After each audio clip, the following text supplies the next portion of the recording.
অসভ্য মেয়েদেরকে থাপ্পড় মারো, বাড়ির বাইরে অসভ্য মেয়েদেরকে থাপ্পড় মারো, বাড়ির বাইরে গিয়ে বলো এই দেখাচ্ছি এখন এই দেখাচ্ছি গিয়ে বলো এই দেখাচ্ছি এখন এই দেখাচ্ছি।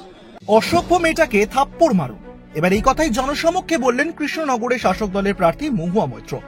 কিন্তু কেন আচমকা মেজাজ হারালেন তিনি? কাকে থাপ্পড় মারার কথা বললেন মহুয়া মৈত্র? নির্বাচন যত এগিয়ে আসছে ততই সাংবাদিকদের ওপর মেজাজ হারাচ্ছেন একের পর এক নেতা নেতৃত্বরা। কখনো বিজেপির প্রার্থী অভিজিৎ গঙ্গোপাধ্যায়, তো কখনো শাসক দলের কল্যাণ ব্যানার্জি।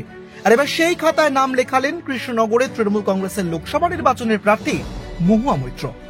সম্প্রতি তার বাড়িতে ইডি অভিযান প্রসঙ্গে এক সাংবাদিক তার বাড়ির সামনে হাজির হয়ে তাকে প্রশ্ন করেন, কিন্তু সেই সাংবাদিকের প্রশ্নের কোনো উত্তর মহুয়া মৈত্র দেননি। আর এবার প্রচারে বেরিয়ে সেই প্রসঙ্গই তুলে ধরলেন মহুয়া। তখন তিনি বলেন, তার বাড়ির নিচে এক সাংবাদিক এসে জোর করে তাকে মুখের সামনে মাইক্রোফোন ধরে প্রশ্নের উত্তর চাইছেন। আর এই প্রসঙ্গেই তিনি বলেন সেই সাংবাদিককে থাপ্পড় মারা উচিত। আর সেই ভিডিও এখন রীতিমতো ভাইরাল নেট মাধ্যমে। আর স্বাভাবিকভাবে সেই প্রশ্ন সামনে উত্থাপন করেই এবার পাল্টা মহুয়া মৈত্রের আচরণ নিয়ে প্রশ্ন করেছেন নেটাগরিকরা। বলবে তাই দেখাবো। অসভ্য মেয়েদেরকে থাপ্পড় মারো, বাড়ির বাইরে গিয়ে চুপ বসে যাও, অসভ্য মেয়ে তোমার সারা জামা পড়া সকালে বাড়ির মধ্যে এসে মুখের মধ্যে এরকম ঢুকিয়ে দিচ্ছে, মানে